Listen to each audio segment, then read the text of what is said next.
لربك وانحر إن شانئك هو الأبتر إن الله وملائكته يصلون على النبي يا أيها الذين آمنوا صلوا عليه وسلموا تسليما اللهم صل على مولانا محمد وعلى آله مولانا محمد اللهم صل على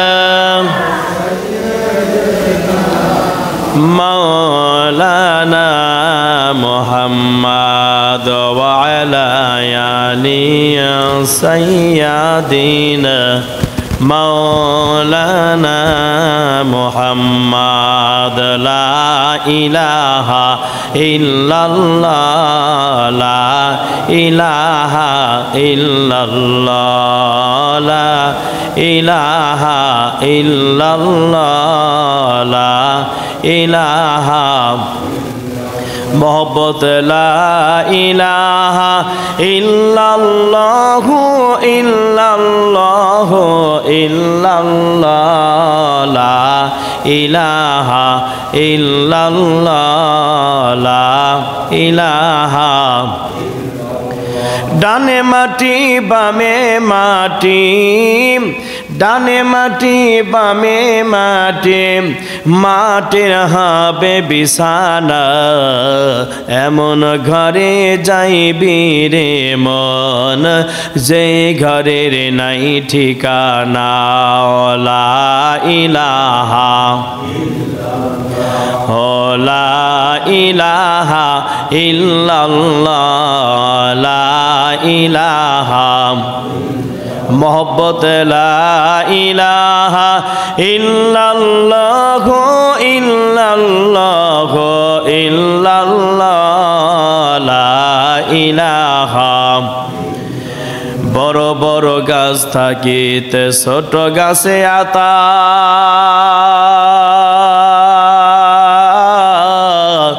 কোকিল পাখি থাকতে কেন কথা বলে তোতা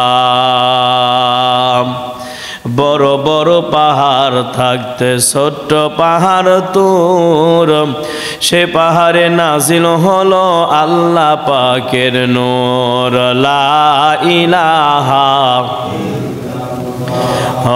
লা ইলাহা ইল্লাল্লাহ লা ইলাহা লা ইলাহা ইল্লাল্লাহ মুহাম্মাদুর রাসূলুল্লাহ সাল্লাল্লাহু আলাইহি সাল্লাম।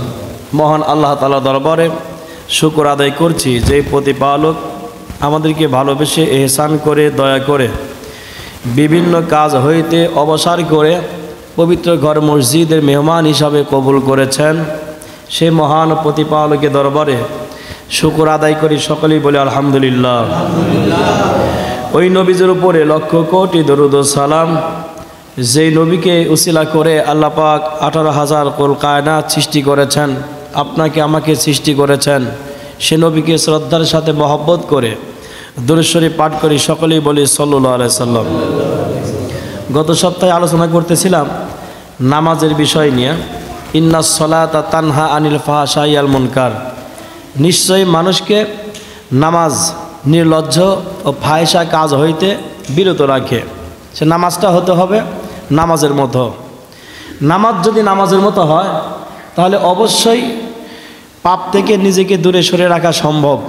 নামাজ যদি নামাজের মতো হয়, যেভাবে হওয়া দরকার সেভাবে হয়, তাহলে আপাত বিপদ মুসিবত দুঃখ কষ্ট সব কিছুর থেকে মুক্তি পাওয়া সম্ভব নামাজের উসিলা করে। কারণ নামাজ যদি সঠিক হয় খুশি হন কে? আল্লাহ। আর আল্লাহ পাক যদি খুশি থাকেন তাহলে দুনিয়ার কোনো কষ্ট আপনার কাছে আসতে পারবে না। সুতরাং নামাজটা যেন আমার সঠিক হয় ওই দিকে আমাদের লক্ষ্য রাখতে হবে। আল্লাহর একজন ওলি, উনি কুলির কাজ করেন, কুলির কাজ করে। তিনি সন্ধ্যার সময় রাস্তা দিয়ে চলছেন, চলতে গিয়া বাড়ির দিকে যাচ্ছেন আর কি। এমন টাইমে একজন লোক বলে যে ভাই আমার একটা বোঝা আছে, বোঝাটা ওই জঙ্গলের ওপারে পার করে দিতে হবে। তো কুলি বলছেন সন্ধ্যা লেগে গেল, আমি তার নামাজ পড়তে যাব, মাগরিবের নামাজ। মাগরিবের নামাজ আগে, কাজটা পরে। এখন ওই ভদ্রলোক বলছে যে ও পারে গিয়েই আমার মালটা নামাইয়া ওখানে নামাজটা পড়ে নিন। আসলে মূলত ওই লোকটি ছিল ডাকাত। এটা আর ওই কুলি বেটা জানতো না। কুলি না জেনে ডাকাতের এই মালটা জঙ্গলের ওই পারে পার করে দিবে সিদ্ধান্ত নিল, ও পারে গিয়ে নামাজটা পড়ে নেবে। মানুষের চেহারা দেখে চোর, লুচ্চা, ডাকাত, গুন্ডা, পুলিশ কিছুই বোঝা সম্ভব না। আল্লাহর ওলি উনি না বুঝে নিজের যে দায়িত্ব কাজটা, সেই কাজটাকে প্রাধান্য দিয়ে উনি ওনার ওই মালটা বহন করে দিবেন, রাজি হয়ে গেলেন। মালটাও নিলেন ঘোড়ার উপর করে নিতে হবে। ঘোড়ার উপরে মালটা নিয়ে রওনা দিয়েছেন। তো ডাকাত আর কুলি যেতে যেতে যেতে যেতে জঙ্গলের মাঝখানে চলে গেছে। এখন লক্ষ্য করে দেখে ডাকাত যেখানে নিয়ে গেছে কুলিকে, কুলি খেয়াল করে দেখে যে রাস্তাটা চলে গেল জঙ্গলের মাঝখান দিয়ে। ফাজালে আমল কিতাবটার মধ্যে এই ঘটনাটা তুলে গেছে। ফাজালে আমল কিতাবের মধ্যে এই ঘটনাটা আছে। জঙ্গলের মাঝখান দিয়ে রাস্তা, কিন্তু দুঃখের বিষয় হলো রাস্তার ডানে বামে তাকাইলে দেখা যায় অনেক মৃত্যু দেহ পড়ে আছে, অনেক লাশ পড়ে আছে। কুলি বেচারা দেখে বড় আশ্চর্য, কিরে আমি এই জঙ্গলেতে এখানে কোনোদিন আসি নাই, তো এমন একটা জায়গাতে আমি যাচ্ছি আর এসেছি এমন একটা জায়গাতে যে জঙ্গলের মাঝখানে রাস্তা, আর জঙ্গলের এই মাঝখানে রাস্তার দুই পাশে অনেক লাশ পড়ে আছে। দেখা যায় কিছু লাশ হয়তো 1 মাস আগের, আবার কিছু লাশ হয়তো 7 দিন আগের, আবার কিছু লাশ হয়তো মনে হয় এই 2-1 দিনের, এরকম লাশ পড়ে আছে। মাথা নাই, শুধু ধর পড়া, মাথা আর এক জায়গায়, এরকম ছিন্ন ভিন্ন কিছু লাশ। ভাইজান রে আমার, আল্লাহর ওলি কুলি বড় পেরেশান। এমন কেন দেখছি? এমন তো হবার কথা ছিল না। জঙ্গলের মাঝখান দিয়া রাস্তা, আর রাস্তা দিয়া যাইতে গিয়া দেখি এত লাশ। এমন কিছু লাশ আছে পচে গেছে, শুটকি হয়েছে। এমন কিছু লাশ শরীর দিয়ে রক্ত বের হচ্ছে। কারণটা কি? ডাকাতকে, শব্দ বেশি ডাকাতকে প্রশ্ন করা হলো, ভাই এই রাস্তায় তো আমি কোনোদিন যাই নাই, আমাকে এমন একটা রাস্তায় নেওয়া হচ্ছে, আমার কাছে একদম নতুন, কিন্তু জঙ্গলে যে লাশগুলো দেখি এইগুলো সম্পর্কে আপনার কোনো ধারণা আসেনি, আপনি জানেননি। আল্লাহ পাক বলেছেন ইন্নাস সালাতা তানহা আনিল ফাহশাই ওয়াল মুনকার, নিশ্চয়ই মানুষকে নামাজ ফাহশা নির্লজ্জ কাজ হইতে হেফাজত করে। আর নামাজের মতো যদি হয়, বান্দা কি আপদ বিপদ মুসিবত থেকে বাঁচাইয়া দেয়। বলি সুবহানাল্লাহ। ডাকাত বেচারা বলছে, ও ভাই কুলি, আমি অত বলতে পারবো না, তবে আমার মালটা জলদি করে জঙ্গলের ওই পারে নিয়ে পৌঁছাইয়া দাও। কুলি জঙ্গলের ওই পারে মালটা নিয়ে পৌঁছাইয়া দিলে লক্ষ্য করে দেখে জঙ্গলের ওপারে বড় একটা ময়দান, কোনো ঘর নাই, বাড়ি নাই, কোনো মানুষজন নাই, শুধু আল্লাহর ওলি কুলি আর ওই ব্যক্তি ডাকাত, শব্দ বেশি ডাকাত ছাড়া আর কোনো মানুষ নাই। সন্ধ্যা নেমে গিয়েছে, মাগরিবের নামাজের সময় হয়ে যায়। আল্লাহর ওলি বলছে, ও ভাই আপনার বাড়ি আর কত দূর? আমার পক্ষে যাওয়া সম্ভব নয়, কারণ মনের মধ্যে একটা সন্দেহ ঢুকে গেছে। এত দূরে আমারে নিয়ে আসলো, আর এই যে অবস্থা দেখে আসলাম, প্রশ্ন করলে জবাবও দেয় না, একটা সন্দেহ কাজ করছে। তো বলছে আমার পক্ষে যাওয়া সম্ভব নয়। ডাকাত বলছে, ও কুলি, আর তোমাকে যেতে হবে না, এই জায়গায় তোমার গন্তব্যস্থল, আমার গন্তব্যস্থল, আর যাওয়া দরকার নাই, এখানেই আমার জায়গা। আল্লাহর ওলি কুলি বলছে, তাহলে আপনার মালটা রেখে দিন, আমার দিনার দিয়ে দিন, আমি চলে যাই, চলে যাই।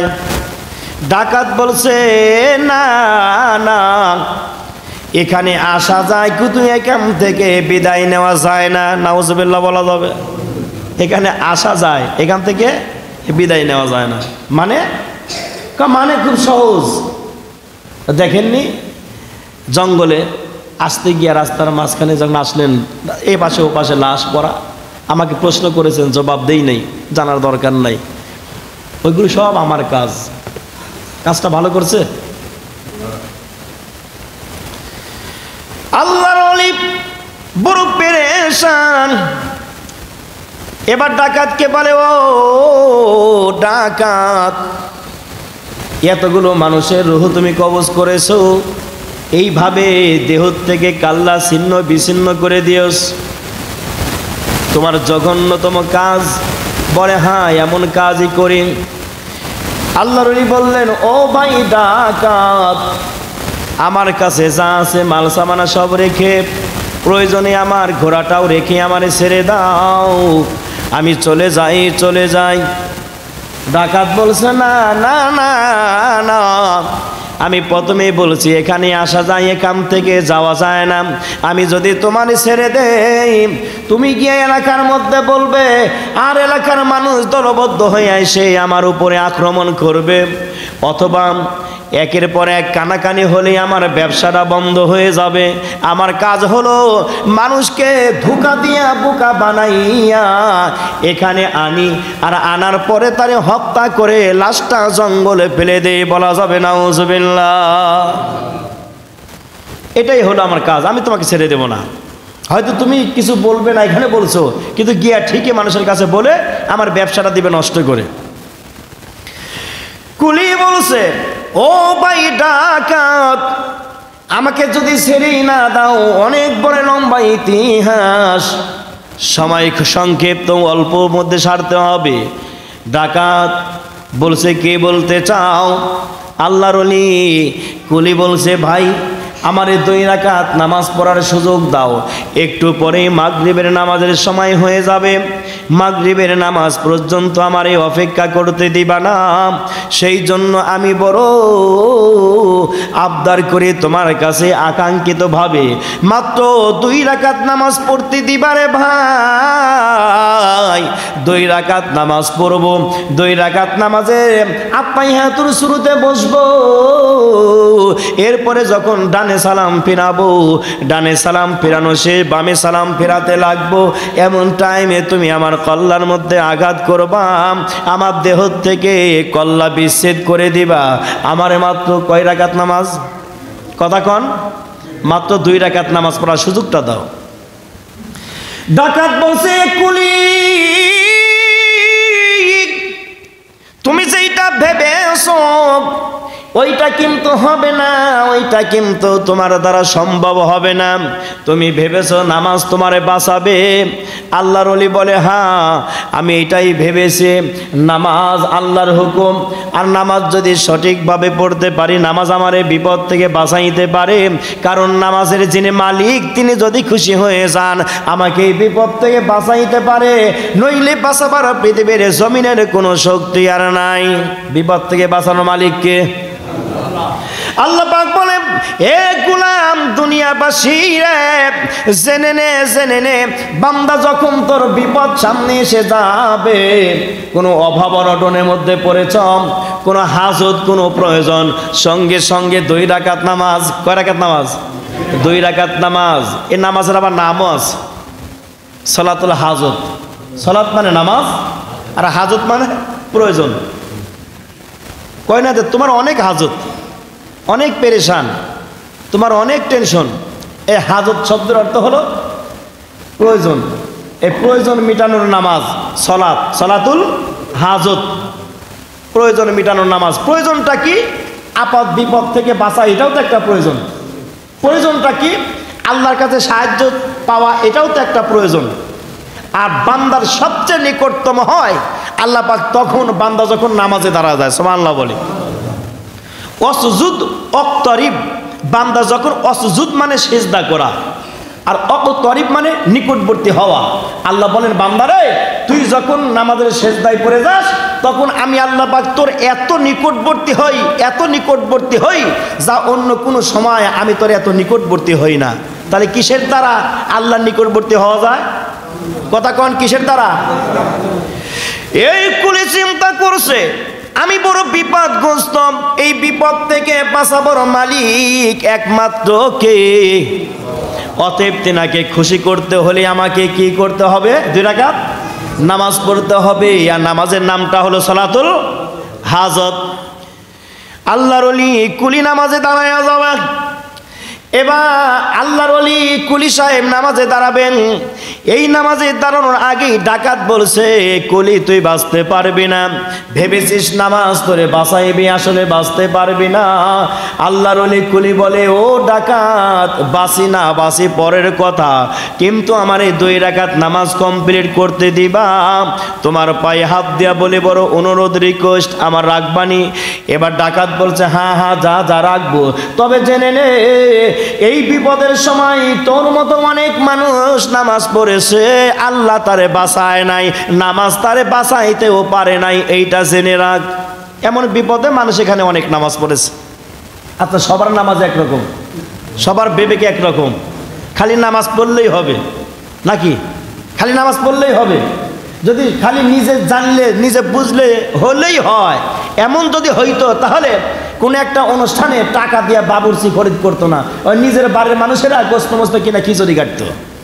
চলে চলে, কথা কয় না, চলে এইগুলা। একটু ভালোর জন্য কি করে? বাবুর্চি নিয়ে আসে, একটু ভালোর জন্য গেট আপ চেঞ্জ করে। কেন? যে একটু ভালো হলেই সম্মান পাবো, ইজ্জত পাবো, হইলেই হয়, এমন শব্দ নাকি? এমন শব্দ না, শব্দটা হলো একটু ভালো করার চেষ্টা, সবাই জানে। তো নামাজ ঠিক ওই রকম, খালি হলেই হয় এমন নামাজ, খালি পড়লেই হবে এমন নামাজ নাকি? নামাজ হতে হবে এমন যার নামাজ ওইভাবে পড়ব যেইভাবে পড়লেন নামাজের যিনি মালিক তিনি খুশি হবেন। কি নামাজের যিনি মালিক? আমি চিঠি লিখলাম, নিজের লেখা নিজেই বুঝি না, অন্যজন পড়তে পারবে এটা। তো নামাজ তো একটা চিঠি। নামাজ কি? একটা চিঠি। কার কাছে চিঠি পাঠাই? আল্লাহর কাছে। তো নিজের চিঠি নিজেই যদি পড়তে না পারি, অন্যের কাছে দেখানোর সুযোগ নাই, অন্যরা বুঝবে না। তো নামাজটা একটা চিঠি, এই চিঠিটা যদি ঠিক মতো, গদটা যদি ঠিক মতো সাজাইয়া লিখতে না পারি, যেইভাবে লেখার দরকার সেইভাবে যদি লিখতে না পারি, যেইভাবে আদায় করা দরকার সেইভাবে আদায় যদি করতে না পারি, কি উনি কবুল করবেন? সম্ভব না। সেজন্য আপদ বিপদ মুসিবতে যদিও নামাজ পড়ে সাহায্য চাওয়ার কথা আল্লাহর কাছে আছে, এই নামাজ পড়ে সকলেই সাহায্য পাবেও না, সম্ভব না। কারণ ওইভাবে হচ্ছে না যেইভাবে হওয়ার কথা ছিল। কি ঠিক কিনা? তরকারিতে লবণ দেওয়ার মাপ আছে, মাপ ছাড়া বেমাপে দিলে স্বাদের পরিবর্তে এমনটা হবে, বকা খাইতে খাইতে ইজ্জত যাবে। 700 টাকার গোস্ত নষ্ট করতে মাত্র একটু লবণই যথেষ্ট। কি ঠিক কিনা বলেন? 700 টাকা কেজির গোস্ত নষ্ট করতে সামান্য একটু লবণই যথেষ্ট। তার মানে মাপ ছাড়া বেমাপে কোনো জিনিসই ভালো না, এবং ঠিকঠাক ছাড়া অঠিকঠাক কোনো জিনিসই বান্দার কাছে গ্রহণযোগ্য না, সুতরাং আল্লাহর কাছেও গ্রহণযোগ্য না। কুলি বলছে ও ডাকাত, আমারে তুমি যতই বোঝাও না কেন তোমার বোঝানো কাজ হবে না। আমি চেষ্টা করে দেখি আমার নামাজ বাঁচাইতে পারে নাকি, নামাজের মালিক বাঁচাইতে পারে কে নাকি। এই কথা বলে কুলি নামাজে দাঁড়াইয়া যাবে। নামাজে দাঁড়ানোর পর এবার কুলি আল্লাহর দরবারে বলছে ইন্নী ওয়াজ্জাতু ওয়াজহিয়া লিল্লাযী ফাতারাস সামাওয়াতি ওয়াল আরদা হানিফাও ওয়া মা আনা মিনাল মুশরিকিন। কোরআনের আয়াত, সুবহানাল্লাহ বলি। একে নামাজে দাঁড়ানোর দোয়া, আবার কোরআনের আয়াত। এবার কুলি বেচারা অপেক্ষা করে কখন সালাম ফেরাবে নামাজের। হত্যা করে ফেলব অভ্যাস, দুষ্কৃতি লোক নামাজের সালাম ফিরালে হত্যা করবার প্রস্তুত নিয়ে আস। আল্লাহর ওলি নামাজে দাঁড়ায়া গেছে, 2 রাকাত নামাজ শেষ হয়, এবার ডানে সালাম ফিরাইছে, বামে সালাম ফিরানো কমপ্লিট। কিন্তু না না না, তার কল্লার মধ্যে আঘাত করার কথা ছিল, দেহ থেকে শিরটা বিচ্ছেদ করার কথা ছিল, হচ্ছে না। আল্লাহর ওলি আল্লাহর দরবারে বলে, মালিক রে, আমার দেহ থেকে কল্লা বিচ্ছেদ করবে, ডাকাত পিছনে দাঁড়ায় আস, আমি সালাম ফিরাইলাম, কই এখন পর্যন্ত আমার অঘটন ঘটলো না, তুমি আমার নামাজ কবুল করেছো রে আল্লাহ। এই কথা বলে আবার সেজদা দিয়া আল্লাহর দরবারে চোখের পানি ছেড়ে কান্দে, জোরে জোরে বলা যাবে সুবহানাল্লাহ। আল্লাহর ওলি সেজদায় পড়ে আবার কান্দে, সেজদায় থেকে কিছুক্ষণ বার উঠার পরে লক্ষ্য করে দেখে পিছনে গড় গড় গড় গড় করে আওয়াজ হচ্ছে, কোথা থেকে আওয়াজটা আসছে? পিছনের দিকে তাকায়া দেখে ওই ডাকাতের জায়গায় ডাকাত নাই। একটা গরু কেটে ছেড়ে দিলে জমিনের মধ্যে যেমন 4 হাত পা ধাপায়, ডাকাতটা জমিনের মধ্যে পড়ে 4 হাত পা ধাপাচ্ছে, গলা কাটা, রক্ত দিয়ে মাটি জর্জরিত হয়েছে, কিন্তু কোনো মানুষ নাই, জোরে বলা যাবে সুবহানাল্লাহ। কে করছে এগুলা জানেন? করছে কে? আল্লাহ কেন করলো, কি জন্য করলো? সময়টা বড় কম, লম্বা ঘটনার ভাই। আল্লাহ রাব্বুল আলামিন বলেন, বান্দারে, যখন তোর সামনে বিপদ এসে যাবে, আমার কাছে সাহায্য চাবি, বিপদ থেকে মুক্তি করার মালিক আমি আল্লাহ। আমি আল্লাহ যদি বিপদ থেকে বাঁচাই, দুনিয়ার কোনো শক্তি তারে মারতে পারে না।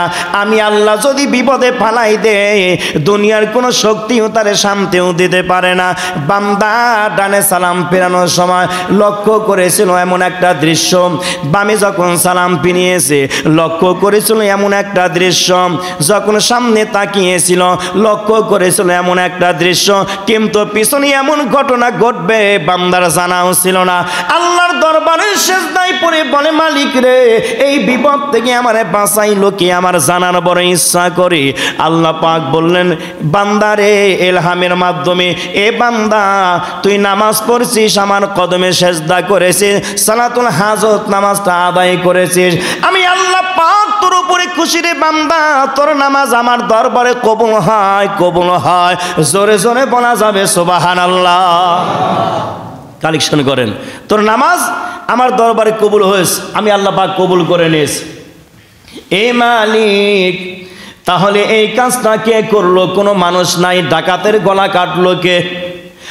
আল্লাহ পাক বলেন, এ গোলাম, ডানে সালাম ফিরানোর পরে তুই একটা জিনিস লক্ষ্য করছিস, ঝাপসা দেখছিস, এবার মনে করে দেখ, ডান পাশে তরু তাজা একটা লোককে দেখছিস, অনেক দূরে দাঁড়ানো, অনেক বড় লম্বা ইতিহাস, বলে হ্যাঁ দেখেস। এরপরে সামনের দিকে তাকাইছিস, বলে হ্যাঁ তাকিয়েস। সামনের দিকে তাকানোর পরে 5 জন সুদর্শন যুবককে দেখতে পেয়েছিস, ঝাপসা, বলে হ্যাঁ দেখেস। এরপরে বামে তাকিয়েছিস, বামে তাকানোর পর তোর চোখে ঝাপসা পড়েছে 30 জন সুদর্শন যুবক, বলে হ্যাঁ দেখেস। আল্লাহ পাক বলেন, গোলাম রে, ওই যে ডানে তাকাইয়া একটা সুদর্শন যুবক দেখেছো, সামনে তাকাইয়া 5 জন সুদর্শন যুবক দেখেছো, বামে তাকাইয়া 5 জন সুদর্শন যুবক দেখেছো। এ গোলাম, এই যুবকগুলো সাধারণ যুবক নয়, এই যুবকগুলো আম পাবলিক নয়, এই যুবকগুলো যত মতো যুবক নয়। গোলাম রে, তুই যে আমার উপরে ঈমান এনেছিস, তোর ঈমানটা কি আমি আল্লাহ পাক কবুল করে তোর ঈমানকে আজ সাহায্য করার জন্য একটা হাতিয়ার বানায়া পাঠাইছি, জোরে বলা যাবে সুবহানাল্লাহ। এ গোলাম, তুই যে 5 ওয়াক্ত নামাজ পড়িস, সামনে 5টা সুদর্শন যুবক দেখতে পেয়েছিস, বলে হ্যাঁ। আল্লাহ পাক বলেন, এই সামনের 5টা যুবক তোর 5 ওয়াক্ত নামাজ, সুবহানাল্লাহ বলা যাবে, 5 ওয়াক্ত নামাজ। বামে সালাম ফেরানোর পরে লক্ষ্য করেছে 30 জন সুদর্শন যুবক দেখা যায়। এ গোলাম, ওই 30 জন যুবক সাধারণ নয়, ওই 30 জন যুবক হলো তুই রমজান মাসে 30টা রোজা রেখেছিস, জোরে বলি সুবহানাল্লাহ। আল্লাহ পাক ইলহামের মধ্যে জানা দিচ্ছে, গোলাম রে, তুই ঈমান এনে 5 ওয়াক্ত নামাজ পড়েছিস, তুই ঈমান আনার পরে রমজানে রোজা রেখেছিস, আমি আল্লাহ তোর নামাজ কবুল করেছি, তোর রোজা কবুল করেছি, তোর ঈমান কবুল করেছে।